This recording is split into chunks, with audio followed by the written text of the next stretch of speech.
उठाने वाला नहीं होता, अपने ही उठाते। कोई तुमसे कहेगा श्री शिवाय नमस्तुभ्यम मत बोलो, क्यों भैया?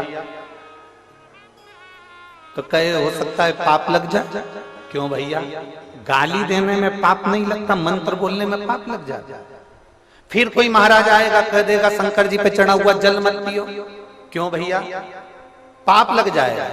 दारू पीने में पाप नहीं लगता, शिव जी पे चढ़े हुए जल पीने में पाप लग जाता है।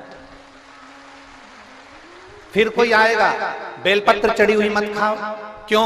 पाप लग जाएगा। हम कहते हैं मटन मच्छी खाने में पाप नहीं लगता, बेलपत्र खाने में पाप लग जाता है।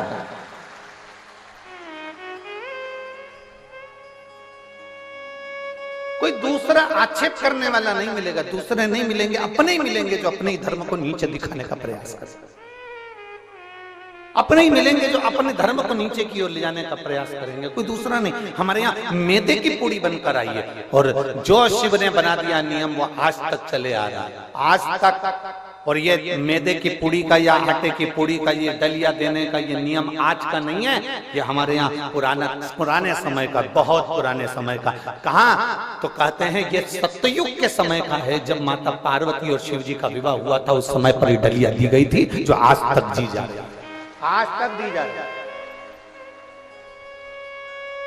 अब वो पूड़ी कैसी है? जम के बोलो जरा। ठीक ठीक। देवताओं ने जो पूड़ी खाई तो सबने तुरंत खबर करी भगवान भोलेनाथ जी के पास में, ये पूड़ी तो फीकी है, फीकी।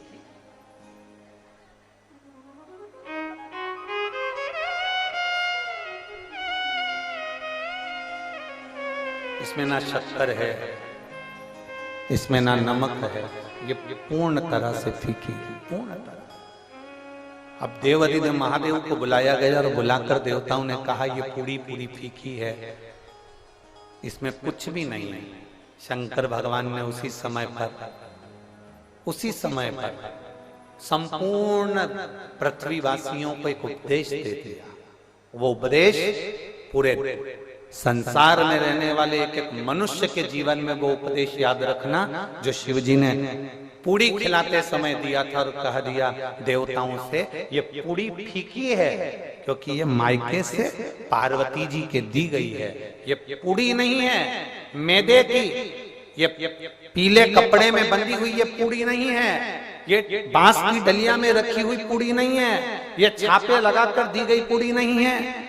शिव जी कहते हैं ये पूड़ी के रूप में एक माँ बाप अपनी बेटी को हमको देते हैं और ये बता देते हैं कि मेरी बेटी फीकी है, इसमें नमक है कि शक्कर है, अच्छा बनाना और बुरा बनाना ये आपके हाथों में है।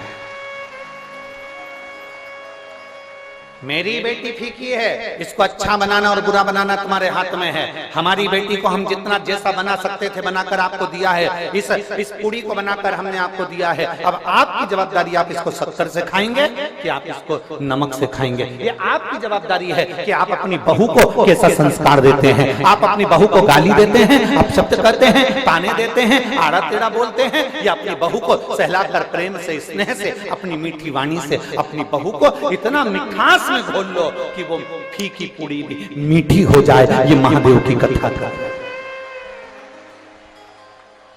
ये हमारे संस्कार है कि हम क्या दे रहे हैं।